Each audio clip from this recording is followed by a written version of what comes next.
लिए खुशामदीद याहया। शिकारे में सवार होते हुए मुझे डल की गहराई से ये आवाज़ आई। पहले मैं समझ न सका, लेकिन अगले ही लम्हे बात समझ आ गई। मुझे डल ने कहा, अपने बारे में कुछ बताइए। मैंने जवाबन खुश होते हुए कहा, मैं कश्मीर में यहाँ का स्ट्रीट फूड शूट करने आया हूँ। तो फ़ौरन खफा हो गई। बोली, तो मेरे पास क्या लेने आए हो? जाओ रेस्टोरेंट्स का रुख करो। मैंने कहा, आप तो नाराज़ हो गई। भला ये कैसे मुमकिन है कि कोई कश्मीर आए और आपसे मुलाकात ना करे? Thank you.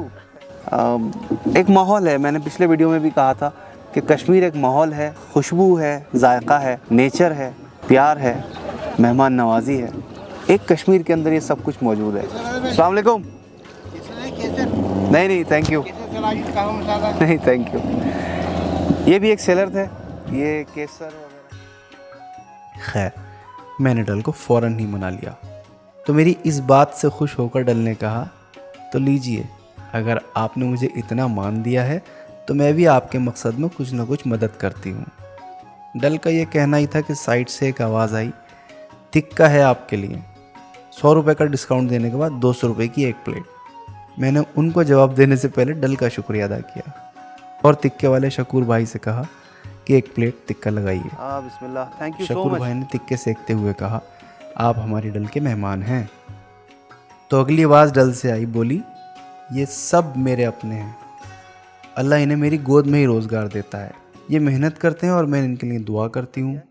बस हम दोनों का ही काम हो जाता है। खा रहे थे, लेकिन आज ये थोड़ा सा वेज खाते हैं, तो देखते हैं। डल लेक का पनीर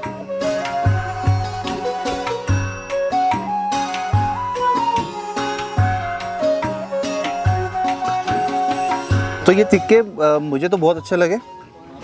हल्का सा मसाला है, तो वो चटनियाँ हैं जो ये लोग हर चीज़ के साथ देते हैं। ओवरऑल बहुत अच्छा है, और लेक के अंदर बैठ के खा रहे हैं, इसका मज़ा अलग ही आ रहा है। वो केसर कोई मांगता है सब? मेरे पास केसर है, कहवा मसाला है। कुछ आगे बढ़े तो डल ने एक शिकायत की। बोली, याया ज़रा तुम बताओ, क्या ये कमल मेरे अंदर नहीं खिले हुए? मैंने कहा, बिल्कुल, आप ही के पानी में खिले हुए हैं। डल ने कहा, तो फिर लोग क्यों कहते हैं कि कमल कीचड़ में खिलते हैं? मेरे पास इस बात का जवाब नहीं था। मैंने खामोश रहना मुनासिब समझा। डल ने बताया कि ये कमल हैं और आगे आपको वाटर लिली भी पेश करूंगी। अगली बात जो डल ने बताई वो ये कि इसको अल्लाह ने एक मौजज़ा भी अता किया है, और वो ये कि यहाँ एक ऐसा फ्लोटिंग लैंड है जो पानी में डूबता ही नहीं। पानी का लेवल जितना भी ऊपर हो जाए, वो घास पानी के लेवल पर ही और ऊपर होती चली जाती है। उसको फ्लोटिंग लैंड कहते हैं। उस फ्लोटिंग लैंड की खासियत ये है कि पानी के ऊपर वो घास तैरती रहती है और इंसान उस घास के ऊपर चल भी सकता है। कहती है कि ये मेरे रब का हुक्म है। लोग समझते हैं कि इसमें मेरी खासियत है। मेरी हैरत और बढ़ गई।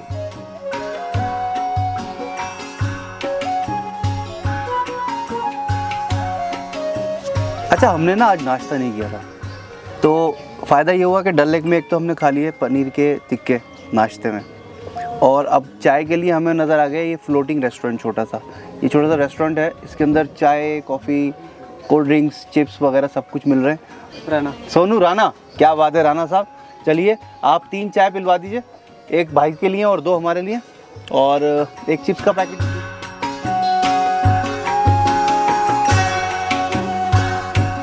मेरे अंदर एक पूरी दुनिया बसती है। जो मेरे अपने लोग हैं वो रहते भी मेरे अंदर हैं, और इन्होंने रोज़गार के लिए मेरे अंदर हाउस बोट्स बनाकर खड़ी कर दी हैं। मुझे अच्छा लगता है जब लोग दूर दूर से कश्मीर आते हैं और मेरे लोगों की बनाई हुई हाउस बोट्स में ठहरते हैं और मेरे लोगों के ख़ानदान पलते हैं। ये सब मुझे ज़िंदगी देता है याहया। बेशक ये मेरे रब का करम है। औलाद की तरह मानती हूँ इन लोगों को मैं। डल लेक में, ओपन डल लेक में चल रहे हैं। इसकी गहराई थोड़ी कम है, निगिन लेक ज़्यादा गहरी है। 10 फुट से लेके 20 फुट तक वेरी करती है इसकी जो डेप्थ है, इसकी गहराई। अभी हम और इंटीरियर में जा रहे हैं। अब आप ये देख रहे हो ना हाउस बोट लाइन, इसके पीछे सर रहने वाले लोग हैं। पीछे आइलैंड है, आगे हाउस बोट है। जिनका ये हाउस बोट है वो पीछे ही रहते हैं। उनका आना जाना अपने प्राइवेट बोट में रहता है, वो छत के बगैर रहता है। स्कूल, ट्यूशन, मार्केट उसी में जाते हैं, रोड तक। ऐसा आपको देखने को मिलेगा वेरी साउथ थाईलैंड में 5 बजे फ्लोटिंग वेजिटेबल मार्केट, वो 9 में सब्जी वगैरह बेचते हैं। ये फ्रंट वाला है। अच्छा। दूसरा बैक रो हाउस बोट जो डल ने शरारतन मुझसे सवाल किया, याया तुमने मिशन कश्मीर मूवी देखी है? मैंने कहा नहीं, तुम क्यों पूछ रही हो? हंसते हुए जवाब दिया कि इसके एक गाने की शूटिंग यहाँ इस हाउस बोट में हुई थी। गर्दन को टेढ़ा करके भवों को उचकाते हुए ये जवाब दिया। मैंने कहा अच्छा जी, बहुत खूब, तुम तो स्टार भी हो गई। बोली नहीं आया, ये सब मैं अपने लोगों के लिए करती हूँ।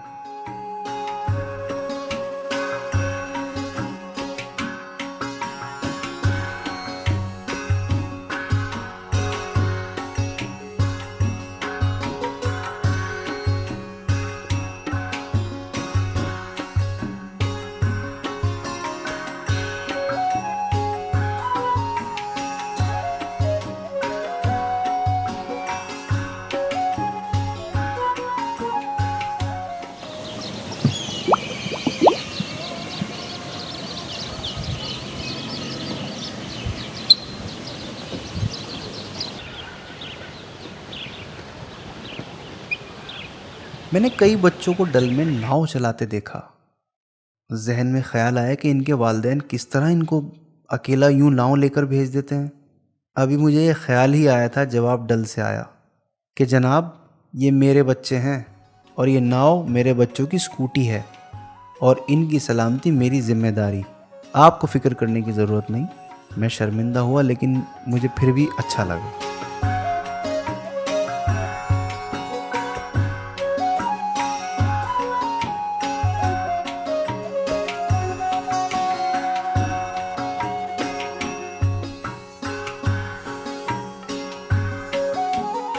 दो 2014 की बाढ़ का जिक्र करते हुए डल ने बताया कि इस ख़तरनाक वक्त में भी मैंने पूरी कोशिश की कि मैं अपने लोगों को महफूज रख सकूं। मैंने हैरत से पूछा, भला बाढ़ से तुम किस तरह महफूज रख सकती हो? इतराते हुए बोली, मैंने सबको बोट्स में सवार कर दिया था और बोट्स को तो मैं डूबने ही नहीं देती। ये इख्तियार अल्लाह ने मुझे अता किया है। क्या तुम नहीं देखते कि एक सुई तो डूबने से मैं बचा नहीं सकती, लेकिन इतनी बड़ी नाव मेरे अंदर डूबती नहीं। मेरी कोई ताकत नहीं, सब रब की देन है। देखो यहाँ ये पूरी मार्केट मेरे लोगों की है। यहाँ तुम्हें दर्जी, नाई, जनरल स्टोर, फार्मेसी यानी ज़रूरत की हर चीज़ मिलेगी। मैंने कहा तुम्हारी क्या बात है डल, तुमसे सही अंदाज में आज मुलाकात हो रही है। तुम तो अपने अंदर पूरी दुनिया हो। वो खामोश रही और मुस्कुराती रही।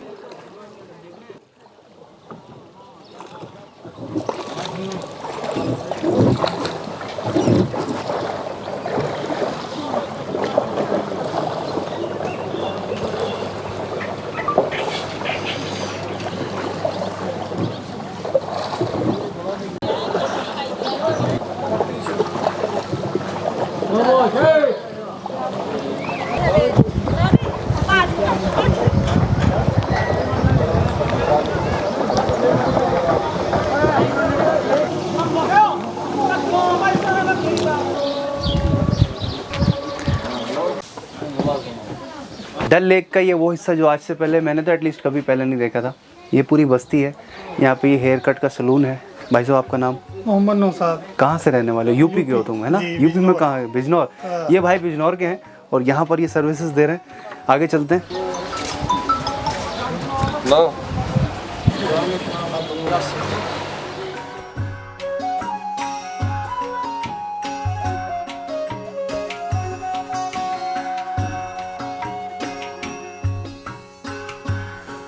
खैरियत से हैं? क्या बात है, यहाँ ही आपका ये सब कारोबार चलता है? आप लेडी सूट सीते हैं? कितनी पुरानी दुकान होगी? डल के अंदर इस मार्केट में इधर सब्जी जनरल स्टोर, क्या बात है।